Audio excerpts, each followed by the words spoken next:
నెరవేరని Gen Z dreams ఆట. ఆర్థిక ఒత్తిళ్లతో కొత్త సవాళ్లు. పెళ్లి, సొంతిల్లు, ఉన్నత చదువులు, వ్యాపారాలతో సతమతం అవుతున్నారట. ఈ ఏం జెన్జీ యూత్, ఏం డ్రీమ్స్ నాకు అర్థం కాదు. ఇప్పుడు మీరు ఒకటి గమనించండి, కొద్దిగా మనం ఒక 2 తరాలు వెనక పోదాం. మన నాన్న తరం కూడా ఆపుదాం కొద్దిసేపు. మన తాతల తరం కాడికి పోదాం ఒకసారి. మన తాతల తరంలో అప్పట్లో వాళ్ళు ఏం గవర్నమెంట్ ఉద్యోగం చేశారండి? అందరు గవర్నమెంట్ ఉద్యోగస్తులు కాదు కదా. వాళ్ళు ఏమన్నా శాలరీలు నెలకు 50-60 వేల శాలరీలు వచ్చి ఉద్యోగాలు చేసిరా? వాళ్ళకి ఏమైనా టెక్నాలజీ ఉన్నదా? లేకుంటే వాళ్ళు ఏమన్నా పొద్దున్న లేస్తే ప్రపంచం మొత్తం చూసేటువంటి వెసులుబాటు ఉన్నదా? లేదు. వాళ్ళు కష్టాన్ని నమ్ముకొని పొద్దున్న లేస్తే పొలం పనో, పత్తిరనో, మిరపకాయలనో ఏదో ఒక వ్యాపారం, చిన్న చిన్న వ్యాపారాలు చేసుకొని కష్టాన్ని నమ్ముకున్నారు. కాబట్టి ఇవాళ మన తాతల తరములు ఎవరినైనా చూడండి, కనీసం మనిషికి ఎకరమో, 2 ఎకరాలు, 5 ఎకరాలు ఖచ్చితంగా ఉంటది.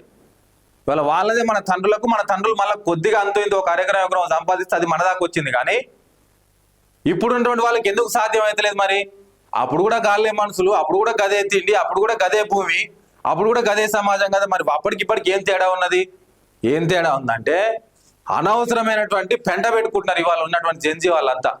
ఈ ఫోన్ ఒకటి తలగబడ్డది కదా, ఫోన్లో లేనిపోని అని చూసుకుంటా, నువ్వు ఇట్లున్నావు, నేను అట్లున్నా, నువ్వు వీడికి వస్తావా, నేను ఆడికి వస్తా, లేకుంటే ఈ రీల్ చూడాలి, ఆ రీల్ చూడాలి, వాడిని ఎట్లా చంపాలి, వీడిని ఎట్లా చంపాలి, దీనికి ఎట్లా స్కెచ్ చేయాలి, వాని ఇట్లా బంగారం ఎట్లా దొంగతనం చేయాలి, ఇటువంటి మొత్తం పాడుబడ్డ కంటెంట్ అంతా చూసి మన జీవితం మీద విరక్తి వచ్చినట్టు చేసుకొని జీవితం అంటే ఏందో తెలవకుండా సస్తురు చాలా మంది. ఏందండి వాళ్ళ 10వ తరగతి పోరగాడు చస్తాడు, వాడికి మార్కులు తక్కువ వచ్చినాయని, ఇంటర్మీడియట్ పోరగాడు తక్కువ చస్తాడు, వాడు నేను ఫెయిల్ అయితేనేమో అని, డిగ్రీకి బీటెక్ వచ్చినాడు చస్తాడు, నాకు సార్ ఇబ్బంది పెట్టిన రికార్డు రాయలేదని చెప్పేసి, సాఫ్ట్వేర్ ఉద్యోగి చస్తాడు, నాకు ప్రాజెక్ట్ ఇంజనీరింగ్ లో ప్రాజెక్టులో వాడు నన్ను ఇబ్బంది పెడుతున్నాని చెప్పేసి. ఏంది ఇదంతా? అప్పట్లో కూడా లేవు ఆ టెన్షన్స్ అన్ని. ఇప్పుడు ఉన్న వాళ్ళకి ఏందట, పెళ్లి కావట్లేదని, సొంతిల్లు లేదని, ఎంత ఇదే. ఇప్పుడు ఇక ఎట్లుందంటే ఎట్లా తయారైందంటే, ఇప్పుడు 25 ఏళ్ళు దాటగానే ఏమైనా పెళ్లి అవుతుందని చెప్పేసి అడుగుతారు. వీడు ఏం చేస్తున్నాను పిల్లనియాల వాళ్ళు?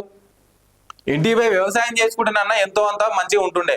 వీడు ఉద్యోగం అంటే పెళ్లి కోసమే ఏదో ఒక ఉద్యోగం చేయాలి కాబట్టి పనికిరాని ఉద్యోగాలలో జాయిన్ అయిపోయి లేనిపోని ఒత్తిళ్ళంతా పెంచుకొని ఈ గుండె జబ్బులు, లేనిపోని నానా రోగాలు తెచ్చుకుంటున్నారు.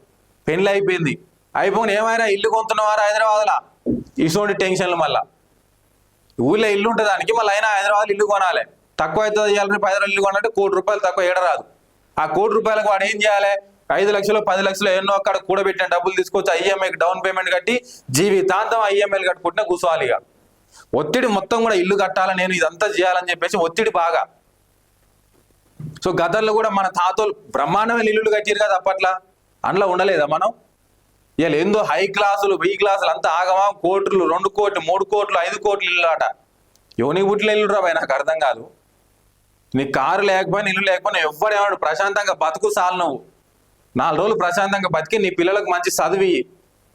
సరే వెనకటోళ్ళు చదువుకోలేదు కాబట్టి కొంత మోటు పని చేసుకొని వాళ్ళు ఎంతో కొంత సంపాదించారు. నువ్వు చదువుకొని నీ పిల్లలకు చదువన్నా నేర్పించి, రేపు ఎవ్వడేం చదివిస్తే ఎవడేం అడగాడు, అడిగితే ఆడే అనుకున్నాడు కావచ్చు. ఇల్లు సంపాదించలేదు రాబాయి, నీకు చదివించినా అని చెప్పేసి గట్లా ఉండాలి. కానీ ఈ అనవసరమైనటువంటి వ్యవహారాలు అన్ని తలదూర్చి, కాలు దూర్చి, ఏరు దూర్చి, ముక్కు దూర్చి, కళ్ళు దూర్చి, ఒకటి బెట్టింగ్లు అనిపోతాడు, ఇంకోటి ఇంకో పని అనిపోతాడు, ఇంకోటి క్యాసినో అనిపోతాడు. ఎందుకురా నాయన నాకు అర్థం కాదు అన్ని. అందుకనే ఈ జెన్జీ డ్రీమ్స్ అని ఫుల్ఫిల్ అయితే లేవు. అప్పుడున్న జెన్జీ వాళ్ళ డ్రీమ్స్ ఎట్లా ఫుల్ఫిల్ అయినాయి? మన తాతలు పని చేసినప్పుడు వాళ్ళు జెన్జీలే కదా, వాళ్ళ డ్రీమ్స్ ఎట్లా ఫుల్ఫిల్ చేసుకున్నారు? వాళ్ళు ఎడ్లను కొనుక్కున్నారు, భూములను కొనుక్కున్నారు, ఇల్లు కట్టుకున్నారు. వాళ్ళ ఇంట్లో అప్పట్లో ఒక్కొక్క ఇంట్లో 5, 6, 7, 8, 10 మందిని కూడా ఉన్నటువంటి కుటుంబాలు ఉన్నాయి. అందరూ ఒక ఇంట్లో వండుకొని తిన్న సందర్భాలు ఉన్నాయి. 10 మందిని సాధిరా నాయన అప్పట్లో వాళ్ళందరూ. మనకు శాతం అయితే లేదు ఇప్పుడు. సో దీని మీద దృష్టి పెట్టాలని చెప్పేసి కోరుతా ఉన్నాం.